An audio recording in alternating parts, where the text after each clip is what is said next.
Whoops. Paddle? No, yeah, it was only walk. We had a nice mom that like went and grabbed the riggers, but I got a little chewed out for that one. So. Never happened again. All right. So, really quickly, Coxbox GPS. If you're not comfortable using these, work with them a little bit before going out, but again, if you're not comfortable using it, don't worry about it on the water. It's not worth, they're not going to give you that much information if you're just worried about, trying to figure it out all the time. So Coxbox. Biggest thing, make sure that the headphone you're using matches what's on here. The old metal Coxboxes will have the metal connector on the headset. It goes in and then it turns and then it's in there. These just have the plastic ends and it just goes straight in. For Coxboxes, they do have the basic time function, so you can just, once it's on, over here, it'll say either stop or ready. If it says stop, that means it's not gonna, the time's not gonna start once your boat goes. These are hooked up to a magnet under the seat, which is how they get stroke rate and the time, so when the boat's moving. If you press the start button in the middle, it'll say ready over here.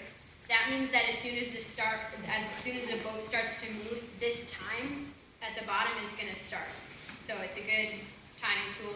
The only bad thing about that is, so for example, we were doing pause drills today. It'll stop when you pause, so your time might get a little bit weird with that. If you would like to store, you can also go to split by pressing this button. So if you want to store the workout, you're going to press this one on the side. We don't ever really do that, so I won't worry about that. To reset it, you're just going to hold this right button, and it says that right here. So this is, it just says hold clear. So you're going to hold this until these numbers are back to 0. You're going to check and make sure that this says ready, and then you're ready to go again when the boat starts to move. So when you're stopped, so when you wind up, you're stopped, you can reset this, and it should stay at 0 until your boat starts to move again. Brianna, for that clock to start, doesn't the person with the magnet need to be rowing? That's another good point. Yeah, so if you're going by 4 and then bow pair is rowing, then it's not going to do any good. That's where these are a little bit better because it's GPS. So it's not hooked up to the magnet, it just goes with the movement of the boat. Any questions for Coxboxes? Some of the newer ones now that they'll have both functions, but they're really expensive. $1,000. Yeah, they have a new one that has The GPS inside, yeah. Yeah. No, not yet, not yet. It'll come down in I will price. say, when you come back and plug in your Coxbox, make sure that it says charging. Yeah. There are a few of the chargers downstairs that don't work, I've noticed. So make sure it says charging. If it doesn't, that means it's not charging.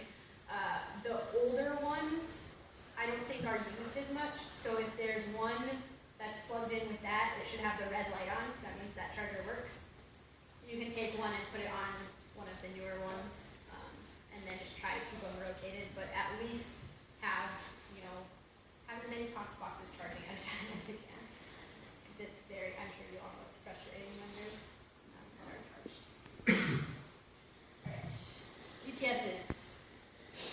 Again, these can be a great tool, and they can also be a really not great tool. So,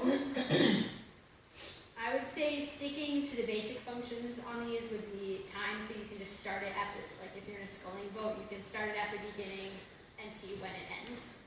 And that's really, I would say, the biggest use of that. You're going to have your stroke rate at the top. If it's a cloudy day, it might not work as well, I've found, because yes. So stroke rate is going to be at the top. Some days it works better than others. Split is going to be over here. The two bottom screens you can change. So they're at the top, there's two buttons. There's an up button and a down button. The one on the left changes the screen on the left. The one on the right changes the screen on the right. So those are the two middle ones. The two middle, yeah. The two middle ones. So you can go, and it'll show you down at the bottom what numbers it's giving you. So there's distance per stroke. There's count strokes. So if you're doing 30 strokes on, 10 strokes off, you can set that and see, okay, I've done 30 strokes, 10 strokes your average split. So as you're going on a piece, you're going to give you what your average split is at that piece, and then a stopwatch. Again, heart rate, we don't have that function for this, but oh, and distance. That's really nice because if we're doing like 5,000 meter pieces, and you don't know where 5,000 meters is because we're going in a circle, you can use this. And I personally like the distance per stroke just because it gives you run, but I would say almost a better tool even is just looking at the puddles. About that. You can choose 2 different ones to put one on one side, one on the other. Each side has the same functions, it's just which ones you want in what screens. When you're starting, in the very middle here, it's going to say stop. If you, the on button at the top, if you hold that, it'll say ready, or if you press that, it'll say ready. That means as soon as the boat starts to move, it'll start. And like you mentioned, it's not connected to the magnet. So whenever the boat's moving, the only bad part about that is if you've waned up but you're still moving, it's still going to go. If you press and hold this reset, it'll say session saved. So when you're done with the piece, you press the top button and it goes to stop. You press and hold, and it'll save your session and go reset. So say you're going along on a piece, you have your average split, you wane up, you want to press the top button, it'll stop it. Farther. Yep, it's just the on button. It'll say stop. If you press and hold, it'll say reset, and it'll save your session. So you can look back and see what your average split was, what your total time was, what your distance was, that kind of thing. But again, I would say don't make using one of these your priority because it can distract from working on your stroke. It's a great tool, but I would say if you want to use it, try to stick to, at the start of a piece, you can start it, make sure that it says ready, and then at the end of the piece, press it again and have it stop.